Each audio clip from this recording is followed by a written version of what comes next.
శుభదినం. ఇంత గొప్పటి కార్యక్రమాన్ని చేపట్టిన మన శ్యామన్న గారికి ఇక్కడికి వచ్చిన ఆత్మీయులందరి తరఫున తనకు అభినందనలు, ధన్యవాదాలు తెలియజేస్తున్నాం. సేవే లక్ష్యంగా ప్రేమే నిత్యం ప్రజలకు పంచాలనే ఒక సంకల్పంతో జిల్లా లోపల అట్టడుగు బడుగు బలహీన వర్గాల నుంచి ఉన్నత స్థాయికి ఎదిగే వాళ్ళను ప్రోత్సహించాలనే ఆ ఆలోచన తనకు వచ్చినందుకు నిజంగా మన పెద్దపల్లి జిల్లా నుంచి, మన పెద్దపల్లి ప్రజల నుంచి తనను మనస్ఫూర్తిగా అభినందిస్తున్నాం. మరి ఇక్కడ మొదటి అంశం, డొంకెన రవణ ఒక అట్టడుగు బీసీ వర్గానికి చెందిన ఒక మారుమూల గ్రామానికి చెందిన వ్యక్తి. తను చదువుకోవడానికి కూడా వసతులు లేని సమయం లోపల ఎన్నో ప్రయాసాలకు ఓర్చుకొని తన ప్రయాణాన్ని మొదలుపెట్టి ఒక మారుమూల గ్రామమైన కూనారం నుంచి పెద్దపల్లి జిల్లా నుంచి రాష్ట్ర స్థాయికి ఎదిగిన విధానం చెప్పుకోవాల్సిన సందర్భం ఉంది.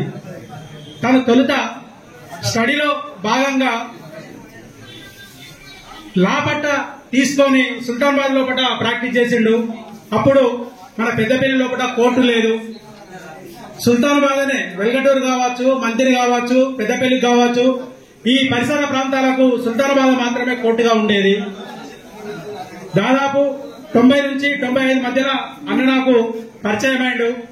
మా పరిచయం నిజంగా చెప్పాలంటే సహచరులం కాకపోయినా ఒక బాల్యమిత్రుల్లాగా మాకు ఆ కోర్టు దగ్గర మాకు పరిచయం అయ్యాడు. ఆ కోర్టులో మా అన్న లక్ష్మీరాజం యాదవ్ ప్రాక్టీస్ చేసేది.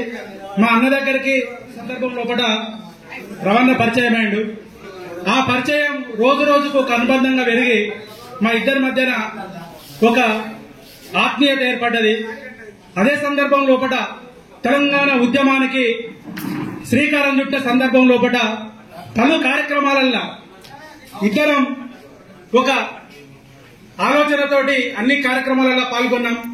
అదే సందర్భం లోపల మరి జేఏసీ కోదండరాం సార్ గారి ఆధ్వర్యం లోపల జేఏసీ ఏర్పడితే పెద్దపల్లి డివిజన్, అప్పుడు ఆ డివిజన్ లోపల అన్నగారు అధ్యక్షులుగా ఉంటే నేను జనరల్ సెక్రటరీగా, మరియు చాలా మంది తేజరమూర్తి మరియు మధుసూదన్ సారు, ఇంకా చాలా మంది మన జీవన్ రాజ్ సారు, చాలా మంది మన అన్న ధనంజయ అన్న ఒక టీంలో ఏర్పడి తెలంగాణ సాధన కోసం లాఠీలకు తూటాలకు భయపడకుండా తెలంగాణ సాధన ధ్యేయంగా ఆ ఉద్యమంలో కూడా పాల్గొనడం నిజంగా రవణ ద్వారా మేము కూడా మా జన్మ ధన్యమైందని భావిస్తున్నాము.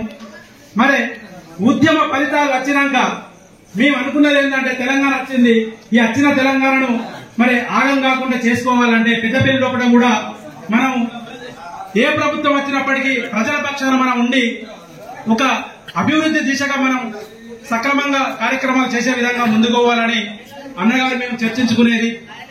మరి తన నడవడిక, తన ఓపిక, తన దీక్ష, వాటికి ఈ రోజు దక్కిందే మన పబ్లిక్ ప్రాసిక్యూటర్ గా ఈ రోజు అత్యున్నత స్థానాన్ని పొందిందంటే నిజంగా నీకు వచ్చినట్టు కాదు, మా అందరికి వచ్చినట్టుగా నీతోటి సన్నిహితంగా స్నేహంగా ఉండి పెద్దపల్లిలో కూడా అందరిలో నోటిలో నాలుకగా మీరు ప్రతి ఒక్కరితోటి కలివిడిగా ప్రేమానురాగాలు పంచిన దానికే ఈ రోజు ఇంత పెద్ద బలగాన్ని సంపాదించుకున్నారు.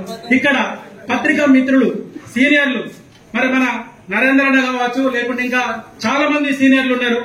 మన కట్ట నరేంద్ర అన్న, చాలా మంది, ఎంతో మంది సీనియర్లతోటి మన అన్న ఉద్యమం లోపల ఉవ్వెత్తిన అసలు ఈ ఉద్యమానికి తొలి అడుగు వేసే విధంగా మన అన్నగారు లెక్చరర్ అయిన అన్నగారు ముందడు మనందరికి తీసుకుపోయాడు. ఆ సందర్భాలు గుర్తు చేసుకుంటే చాలా అనుభూతినిస్తున్నాయి. ఇక ముందు కూడా నీ ఆలోచన ఒక ఆయుధంగా, నీ ఆలోచన ఒక శక్తిగా ప్రజలకు నీకు ఇప్పుడు ఒక అద్భుతమైన అవకాశం వచ్చింది. దీన్ని వినియోగించుకుంటూ అట్టడుగు వర్గాల లోపల ఉన్న బలహీన వర్గాలకు నువ్వు చేదోడు వాదోడుగా ఉంటూ అందరికీ ఇంకా మరింత చేరువ కావాలని మనసారా కోరుకుంటున్నా. లాస్ట్ గా ఒక చిన్న విషయం, సాహిత్యం చైతన్యాన్ని ఇస్తుంది, చైతన్యం ఉద్యమ స్ఫూర్తినిస్తుంది, ఉద్యమ స్ఫూర్తి విజయాన్ని చేకూరుస్తుంది. దానికి నిలువెత్తు నిదర్శనమే భరతమాత బానిస సంఖ్యల నుంచి విముక్తి పొందిన స్వేచ్ఛ భారతం. అదే లక్ష్యం, అదే ఆశయం, అదే సంకల్పంతో తెలంగాణలో కూడా అఖండితంగా మనం పోరాడి తెలంగాణ సాధించుకున్నాము. ఆ సాధన లోపల ఇక్కడున్న అందరూ పేర్లు తెలియకున్న ప్రతి ఒక్కరు కూడా డాక్టర్లు కావచ్చు, లేకుంటే మీడియా మిత్రులు కావచ్చు, లేకుంటే సంఘ నాయకులు కావచ్చు, ప్రతి ఒక్కరు ప్రాతినిధ్యంతో సబ్బండ వర్గం అందరూ త్యాగం చేసి తెలంగాణ సాధించుకున్నాము. మరి ఆ తెలంగాణకు తేవడం లోపల ఈ భాగస్వామ్యానికి పెద్దపల్లి లోపల అందరికీ దక్కిందని నేను భావిస్తూ నాకు ఈ అవకాశం ఇచ్చిన సామన్న గారికి, మరి మా ఆత్మీయుడు మా డొంకన రవణ గారికి, మా ఇక్కడికి వచ్చిన పెద్దలందరికీ పేరు పేరున అభినందనలు, ధన్యవాదాలు తెలియజేసుకుంటున్నా. Thank you.